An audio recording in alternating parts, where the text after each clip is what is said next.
Williams to talk about the Kandi and Todd divorce proceedings. So on this one, what we're going to do is utilize Ebony's amazing intelligence when it comes to the law and being a celebrity and how those two things sort of intersect when it comes to what happens with a celebrity divorce, the money that's at stake, children being involved, minor children at that, in addition to recent... This was never meant to be just another divorce headline.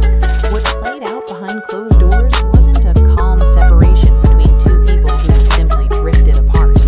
From what's now being examined, this was a slow breakdown of a marriage burdened by control, tension, and long-standing unspoken frustration. Carlos King didn't present this as a straightforward split. He described it as a situation tangled with finances, children, influence, and accusations that refused to stay hidden. And as those layers began to peel away, the reality looked far more disturbing than fans ever imagined. When a relationship lives under non-stop scrutiny, when outside voices start to outweigh a partner's, and when legal papers are signed under pressure, the damage doesn't explode all at once. It grows silently, day by day. What seemed solid on camera may have been fragile off-screen. What appeared supportive may have been calculated, and what looked mutual may never have been clearly agreed upon. Now, with attorneys stepping in, narratives taking shape, and the public analyzing every detail, one question refuses to fade. Was this marriage ever truly balanced, or was it falling apart long before anyone was willing to acknowledge it? And once you understand what's being challenged now, it's clear this story is nowhere near finished. Days later after that, on December 2nd, I'm sorry, not December 2nd, what happened on December 1st, Todd Tucker's attorney, Randy Kessler, responded to Kandi's filing. And this is where things were said, Ebony, that rubbed the general public the wrong way. Not all, but some. But I wanted to get... What the public is witnessing right now may seem like a celebrity divorce unfolding in real time. Court documents, carefully crafted statements, emotional social media posts that appear revealing but ultimately say very little. But the way Carlos King presents the situation suggests it was never simply about two people choosing to go their separate ways. This was a marriage that existed under pressure from the very start. Behind the polished appearances and red carpet smiles was a relationship shaped by imbalance, financially, emotionally, and psychologically. And when those imbalances collide with family influence, power struggles, and unresolved resentment, endings are rarely peaceful. From the outside, Burruss and Todd Tucker appeared strong, successful, united, a blended family beating the odds. But Carlos implies that what viewers saw on camera was not the full reality, and that the fractures were present long before any divorce filings surfaced. Because when one partner enters a marriage already established, already wealthy, already insulated, while the other steps in under scrutiny, expectations are never truly equal, and equality is often the line between a marriage surviving or quietly falling apart. One of the most uncomfortable elements surrounding this marriage is the presence of a third voice, one that never completely left the relationship, Mama Joyce. Carlos doesn't accuse, he observes, and what he points out is a recurring pattern where outside influence repeatedly complicated Todd's role within his own marriage. Decisions were second-guessed, motives questioned, intentions challenged. Whether deliberate or not, that kind of pressure carries weight. When someone feels constantly assessed, not just by their spouse, but by family, confidence erodes, authority weakens, and partnership slowly turns into performance. Carlos does not frame Todd as a villain, but as a man trying to stand steady in a marriage where his footing was never fully secure. A situation where loyalty was demanded, but trust came with conditions.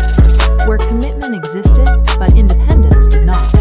And in an environment like that, even love becomes fragile. Another layer Carlos highlights is emotional distance. Not the kind that appears overnight, but the kind that grows quietly while life keeps moving forward. Career demands, business ventures, touring schedules, filming, brand expansion. According to the discussion, Kandi's world never slowed down for marriage. And while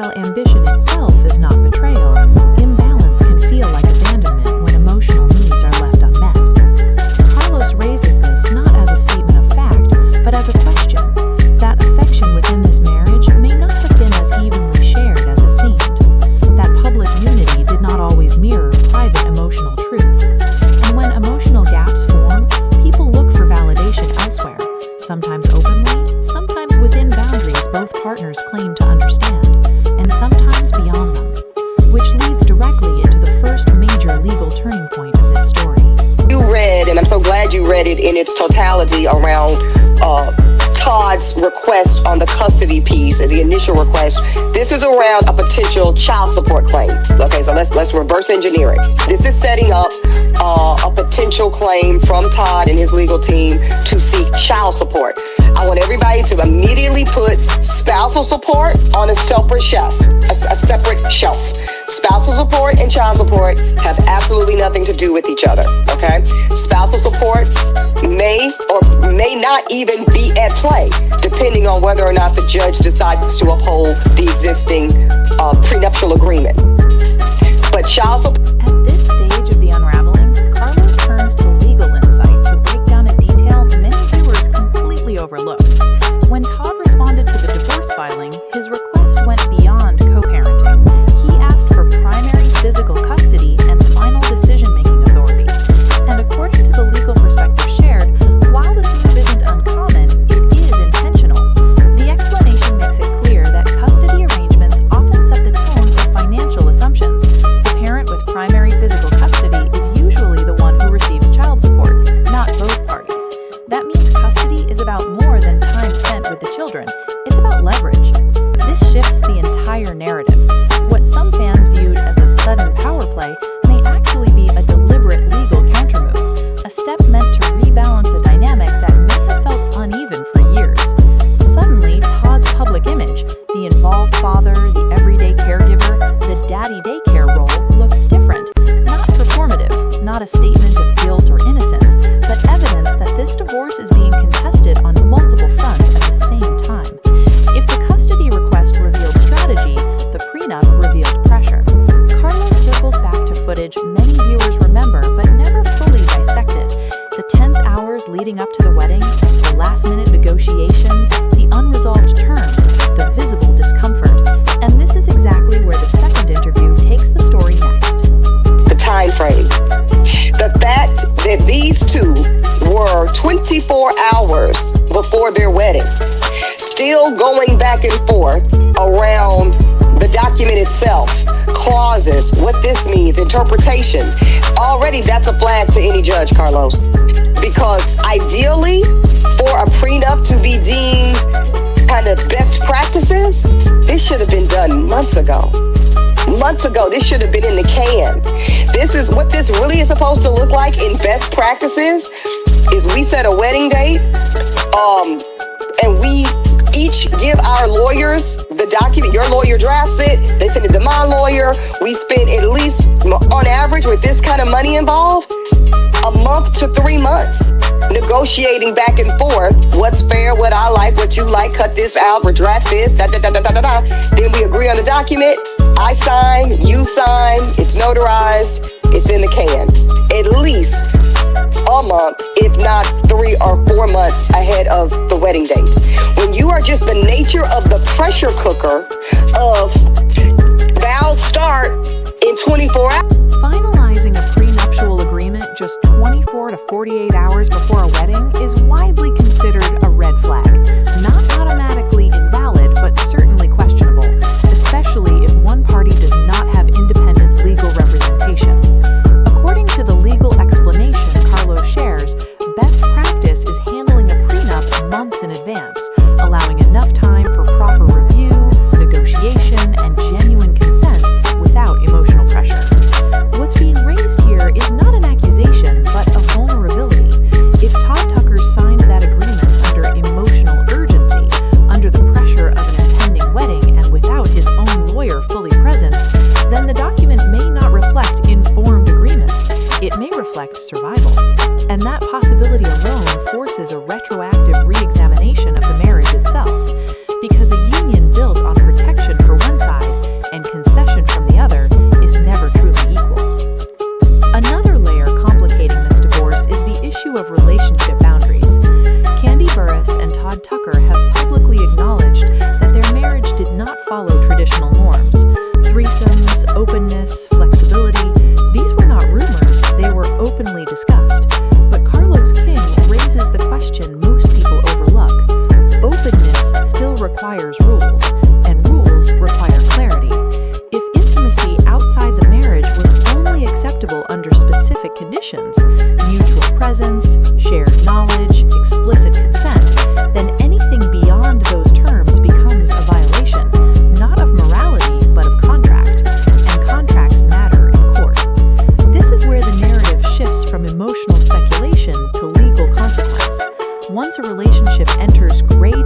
undoubtedly matters, but Carlos also makes an important distinction.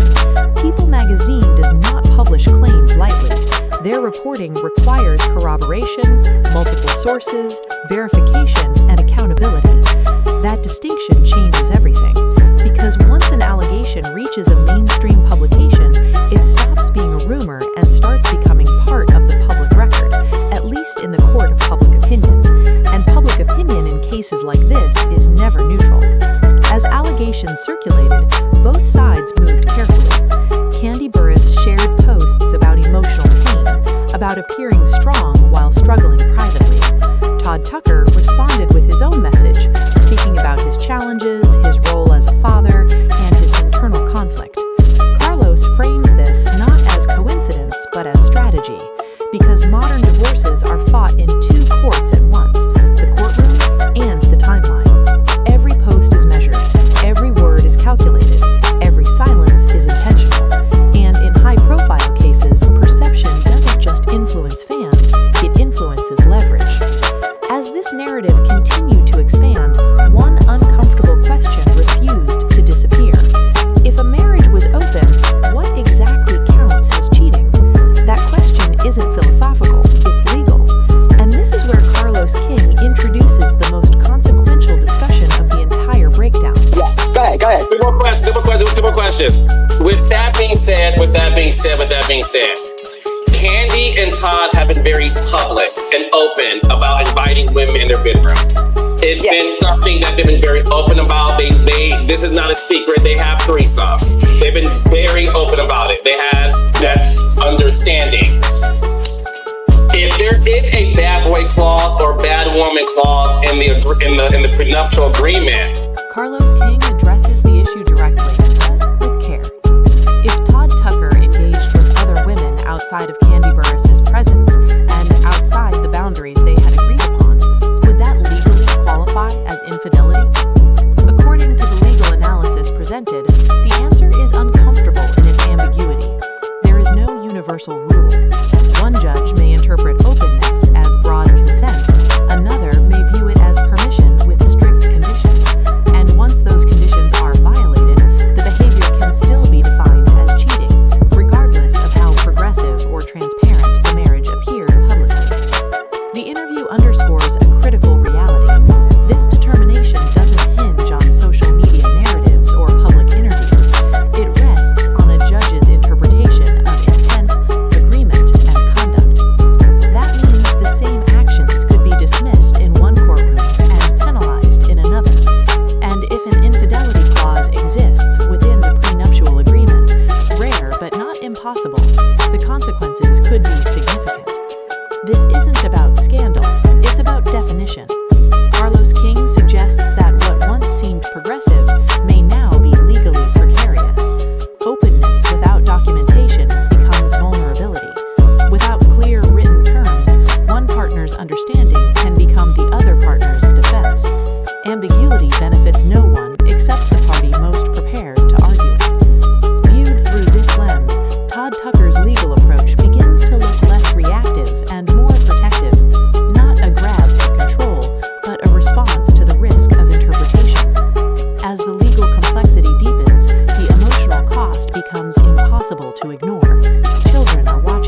explanation stops mattering. Interpretation takes over, and interpretation is unpredictable, which means whatever the public believes today may not survive what comes next.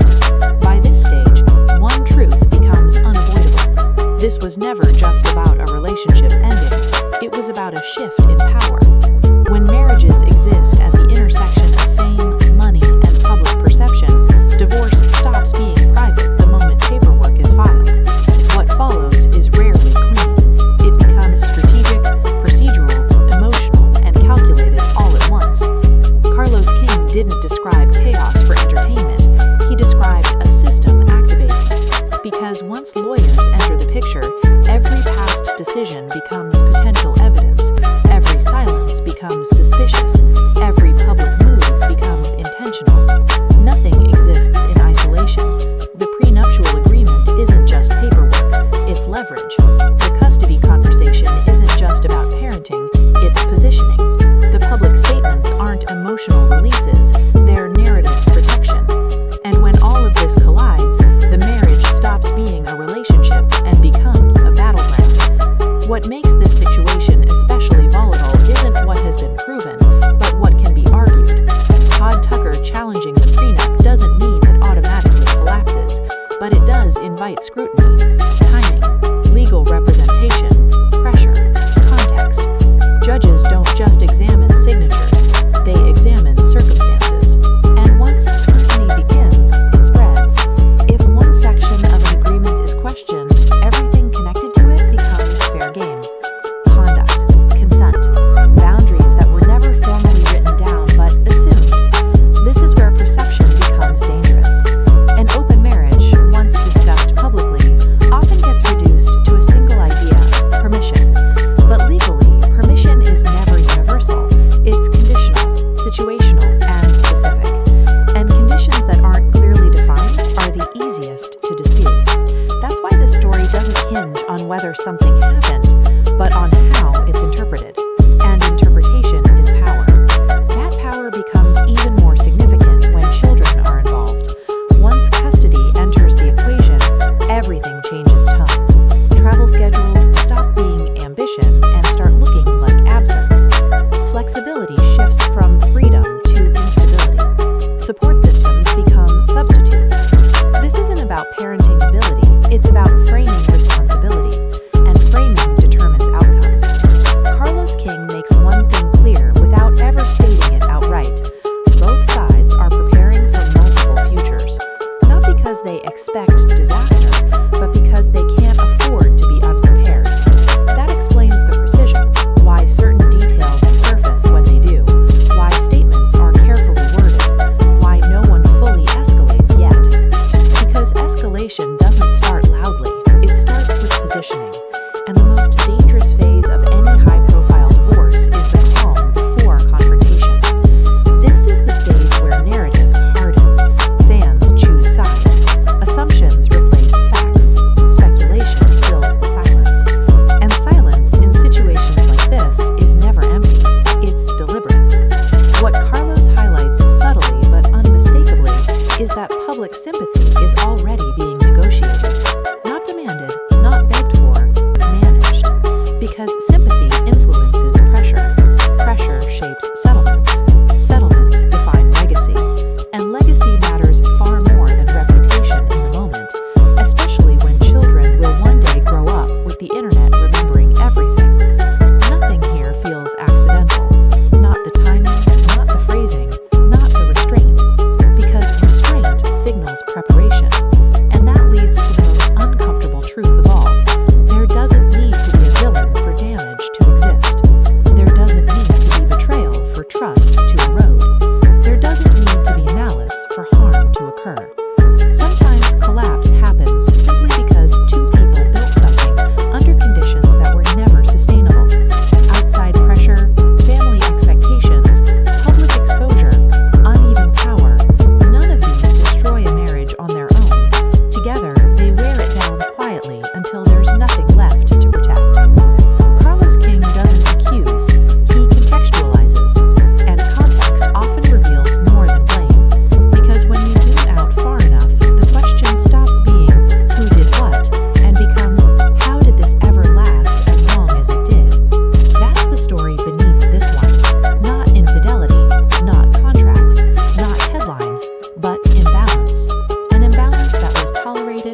divorces like this, the ending doesn't come when papers are signed. It comes when the story stops changing, and that moment hasn't arrived yet. This story won't end with a verdict. It will end with something far more permanent, public memory.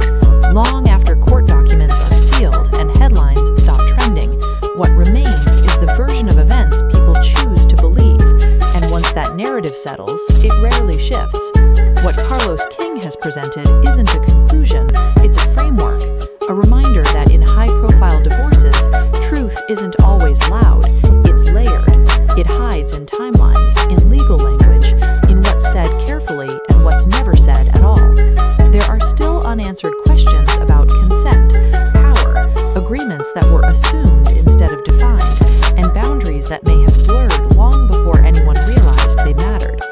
And while fans rush to take sides, the reality is far more complex than loyalty or blame, because when money, family, reputation, and children intersect, there are no clean victories, only negotiated outcomes. What happens next won't be shaped by emotion or public opinion alone. It will be shaped by interpretation, discretion, and how past choices are framed in the present. That's why this case matters beyond celebrity.